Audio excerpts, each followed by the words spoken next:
Hello बच्चों, आज हम बीटेक का नया यूनिट लेके आए हैं जिसका नाम है कॉम्प्लेक्स इंटीग्रल। आई होप आपको अब तक मेरे बीटेक के सारे लेक्चर समझ में आ रहे हो और मैं उम्मीद करता हूँ आप उन पर क्या कर रहे हो, कुछ प्रैक्टिस भी कर रहे हो। तो चलिए आज हम इस लेक्चर के अंदर चलते हैं और देखते हैं कि कॉम्प्लेक्स इंटीग्रल होता क्या है। सबसे पहले हमें कॉम्प्लेक्स इंटीग्रल दो तरीके से पढ़ना है। तो दो तरीके से आपका कॉम्प्लेक्स इंटीग्रल होता है, तो देखते हैं क्या है। सबसे पहला होता है आपके पास लाइन इंटीग्रल, लाइन इंटीग्रेशन होता है सबसे पहले। दूसरा होता है आपके पास कॉम्प्लेक्स इंटीग्रेशन या इंटीग्रल। ठीक है, दो तरीके से आपके पास क्या है इंटीग्रल। लाइन इंटीग्रल का मतलब क्या है, एक स्ट्रेट लाइन, और कॉम्प्लेक्स का मतलब क्या है, यहाँ पर जो वेरिएबल होगा वो आपका क्या होगा, in the form of iota. ठीक है, अब देखते हैं कि लाइन इंटीग्रल क्या है।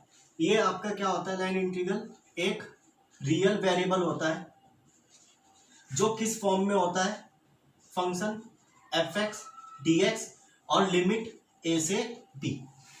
रियल वेरिएबल क्या होता है आपका, एक फंक्शन है एफ एक्स डी एक्स जो ए से बी को डिनोट करता है, उसे हम क्या कहते हैं, लाइन इंटीग्रल कहते हैं। लाइन इंटीग्रल क्या है आपका, एक रियल वेरिएबल होता है जिसमें आपकी सिर्फ रियल वैल्यू आती है। ठीक है, जिसकी लिमिट क्या होती है, ए से बी। अब बात करते हैं कि रियल वेरिएबल कहाँ पे लाई करता है। तो जो रियल वेरिएबल होता है वो आपका अलोंग एक्स एक्सिस डिनोट करता है। जो आपका रियल वेरिएबल होता है वो आपका क्या करता है, अलोंग एक्स एक्सिस डिनोट करता है। यानी हमने क्या कहा, कोई आपके पास x की वैल्यू 0 है और x की वैल्यू आपके पास 2 है। ठीक, तो यानी इसका जो लाइन इंटीग्रल होगा वो कैसे होगा, x बराबर 0 से x बराबर 2 तक। यानी आप क्या मानेंगे, यहाँ पर एक ग्राफ डिनोट करेंगे, ये हो गया y, ये हो गया आपका x एक्सिस। तो जब हम लाइन वेरिएबल या रियल वेरिएबल की बात करेंगे तो उसमें हम क्या करेंगे, अलोंग एक्स एक्सिस ट्रेवल करेंगे। अलोंग एक्स एक्सिस हम क्या करेंगे, ट्रेवल यहाँ पर करेंगे। तो उसको हम क्या कहते हैं, लाइन इंटीग्रल कहते हैं। अब बात करते हैं कॉम्प्लेक्स इंटीग्रल। कॉम्प्लेक्स इंटीग्रल हम 12th क्लास में 11th क्लास में पढ़ते आ रहे हैं। तो कॉम्प्लेक्स इंटीग्रल को हम किससे डिनोट करते हैं, जेड से डिनोट करते हैं। सबसे पहले तो ये पता होना चाहिए कि कॉम्प्लेक्स इंटीग्रल यानी कॉम्प्लेक्स चीज को हम कैसे डिनोट करते हैं, जेड से डिनोट करते हैं, जिसकी वैल्यू कैसी होती है, जेड बराबर एक्स प्लस आई।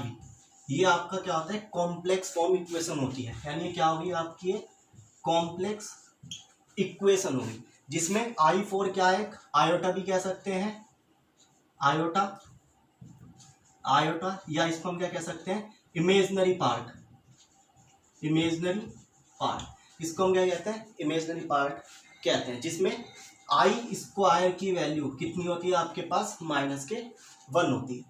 अब देखते हैं, जो जेड बराबर एक्स प्लस आई वाई है, इसमें जो एक्स है वो आपका क्या है, रियल वेरिएबल होगा, और जो वाई होगा वो आपका क्या होगा, यहाँ पर कॉम्प्लेक्स वेरिएबल होगा, यानी इमेजनरी वेरिएबल, इमेजनरी वेरिएबल होगा। ठीक है, तो जब कॉम्प्लेक्स इंटीग्रल की बात करेंगे तो हम उसे किससे डिनोट करेंगे, जेड से डिनोट करेंगे। तो जेड किसके बराबर होगा, एक्स प्लस आई वाई के बराबर होगा। इस चीज को हम क्या कहते हैं, यहाँ पर दूसरे नाम से काउंटर इंटीग्रल कहते हैं। ठीक है, इसको दूसरा नाम क्या है, काउंटर इंटीग्रल, ये इसका नाम है। ठीक है, अब देखते हैं इसमें कैसे होगा। इसका फॉर्मूला क्या होगा, function Z D Z, function Z D Z और इंटीग्रल ए से बी। तो इसकी जो वैल्यू लाई करेगी वो जेड बराबर ए टू जेड बराबर बी लाई करेगी, जेड बराबर ए से जेड बराबर बी। और इसकी जो वैल्यू लाई करेगी एक्स बराबर ए टू एक्स बराबर बी पर, इसकी वैल्यू आपकी क्या करेगी, लाई करेगी। तो इन दोनों में ये अंतर है। आई होप आपको समझ में आया। अगर समझ में नहीं आया, अभी हम क्या करेंगे, इसको आगे सोल्व करेंगे न्यूमेरिकल के बेसिस पर। अब देखते हैं इसको थोड़ा सा आगे कैसे सोल्व करते हैं। तो देखते हैं,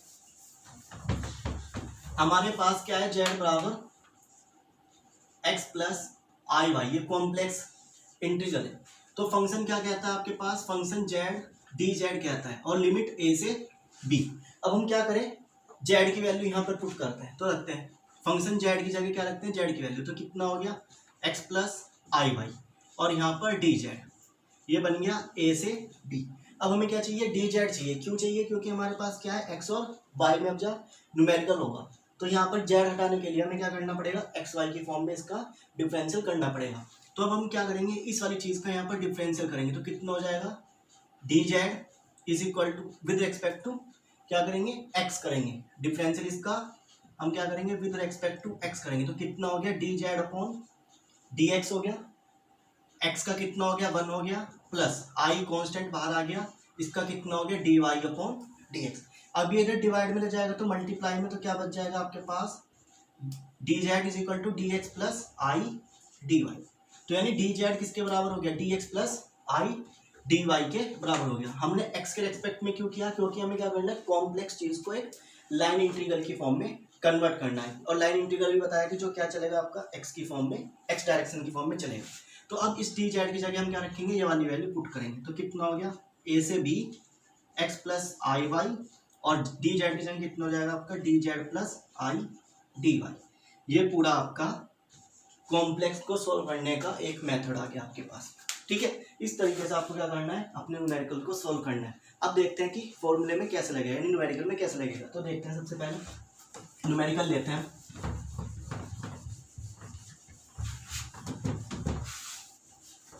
जैसे हमने क्या कहा आपके पास कोई न्यूमेरिकल है फंक्शन, न्यूमेरिकल है आपके पास integral c x plus y d x plus y d x plus x square y d y, ये आपके पास कोई फंक्शन का है। ठीक है, अब इसने क्या कहा आपको y बराबर एक्स स्क्वायर पर इसको सोल्व करना है, जिसके पॉइंट लाई करते हैं 0,0 एंड 3,9, ये इसके पॉइंट्स हैं। यानी आपको क्या करना है इसका इंटीग्रल सोल्व करना है। अभी सिर्फ एक सिंपल न्यूमेरिकल है। ठीक है, यानी किसके ऊपर न्यूमेरिकल है, ये आपका लाइन इंटीग्रल के ऊपर न्यूमेरिकल है। फिर आगे आने वाली वीडियो में क्या करेंगे कॉम्प्लेक्स के ऊपर न्यूमेरिकल करेंगे। तो ये आपके पास क्या एक लाइन इंटीग्रल की इक्वेशन है।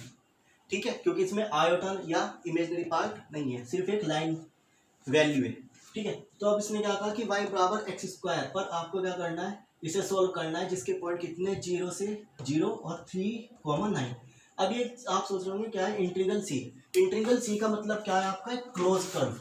इंटीग्रल सी का मतलब क्या है आपका क्लोज कर्व, कि कोई भी चीज़ है वो आपकी कैसी है क्लोज है, यानी पूरा कर्व है, पूरा कंप्लीट इंटीग्रल।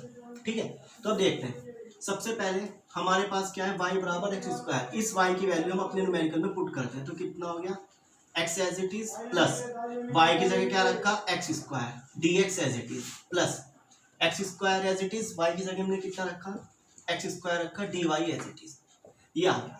ठीक है, अब देखो हमें इंटीग्रल करना है, पर यहाँ पर क्या रहा डी वाई।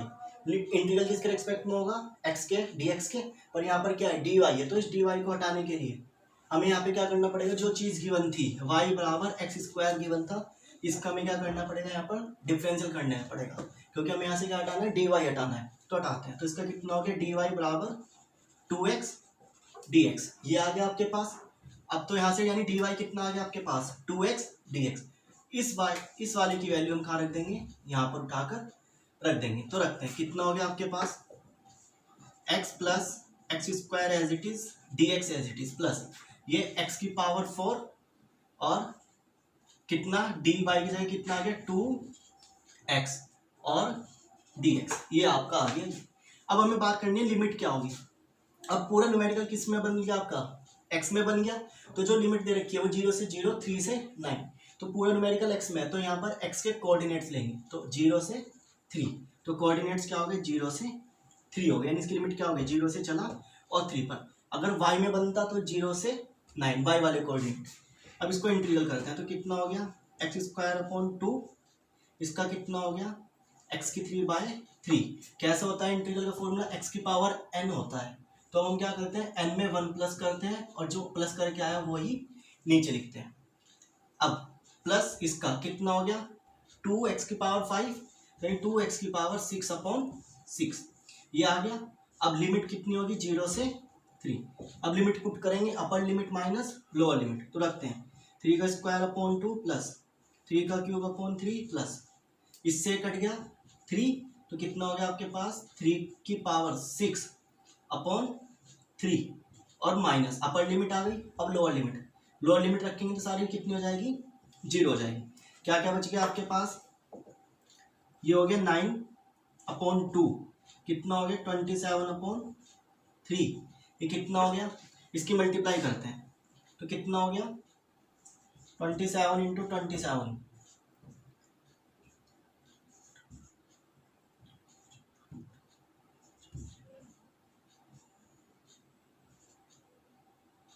ये आ गया आपके पास 629/3, ये आ गया। अब इसका आप क्या कर लेंगे, एलसीएम ले लेंगे और इसको सॉल्व कर लेंगे, तो ये वाला आपका यहाँ पर क्या आ जाएगा, एक आंसर आ जाएगा। तो इस न्यूमेरिकल का इंटीग्रल आपका इस फॉर्म में यहाँ पर ऐसे होगा। आई होप आपको ये न्यूमेरिकल समझ में आया। आने वाली वीडियो में हम क्या करेंगे, कॉम्प्लेक्स के ऊपर कुछ और न्यूमेरिकल भी करने की कोशिश करेंगे। Thank you.